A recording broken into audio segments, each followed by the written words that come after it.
If you're the kind of person who likes to rely on their credit card, then you'll need to read through these common credit card scams currently being perpetrated around the world. Number 1. The skimmer.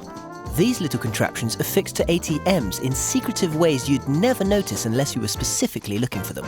When you swipe your credit card or debit card, the skimmer reads the information and sends it on to whoever set up the device in the first place. Some scammers will even set up cameras alongside their skimmer in order to capture the victim's button presses as well. More often than not, credit card skimmers can be found in gas stations. Number 2. The false jury duty scam. In this scam, the perpetrator will call the victim claiming that the victim has missed an assigned jury duty and as a result, a bench warrant has been put out for their arrest. The worried individual will then proceed to do whatever they can to get out of trouble, giving the caller a lot of personal information, including credit card numbers. This scam has been extremely popular in 2017, especially in Colorado, where several area seniors have fallen victim to this easily avoidable crime. Number 3. The fake ID scam. In recent years, innovative criminals have resorted to creating entire fake identities and even shell corporations that could lend legitimacy to their credit history. They then purchase credit cards and run up huge tabs before the credit card company goes looking for the bill, only to discover that they're hunting a ghost. In early 2017, 2 Jersey City jewelry store owners were sentenced after using this technique to steal somewhere in the neighborhood of $200 million before they were apprehended. Number 4. The defective chip card scam. These scammers call their customers claiming to be the victim's bank and tell them that their brand new chip card is defective, or say that it's time to receive their new chip card. Either way, the result is the same. The scammer asks for the victim's personal information in order to get the ball rolling, only to turn around and use that personal information to run up huge credit charges. Number 5. Better credit card deals. Some scammers will call their victims and pose as executives working for the credit card company itself.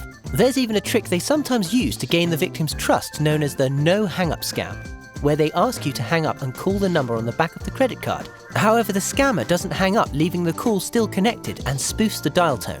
When you come back, the scammer's accomplice answers impersonating whoever you thought you'd called and continues with the scam, asking you for your personal information to finalize the details and get everything all set up for you.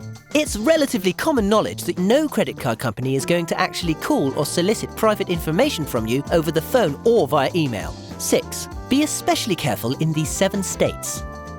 Nevada, Colorado, Maryland, New Hampshire, Alaska, Washington, and Oregon report the highest incidence of credit card fraud in the United States. As a result, it's likely a good idea to be extra vigilant when you're in these areas. If you're hoping to avoid a skimmer hiding at an ATM, just jiggle the card reader before you swipe.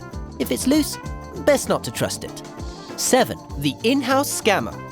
Corrupt service industry personnel like waiters will double scan credit cards, once to apply your meal charges and once into a secret scanner they've brought along that can store your credit card information for future use. Unfortunately, this one is generally tough to avoid, since it is very commonplace to give your credit card to an employee in a restaurant and allow them to carry it out of sight.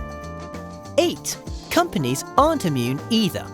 More than one major company, including Apple, Target, Sony, and more, have been the victim to attacks that have compromised the personal information of their users. Take, for instance, the attack on TJ Maxx in 2006. That exposed more than 94 million customer credit cards. The person responsible, Albert Gonzalez, was leading a 12-person ring of hackers.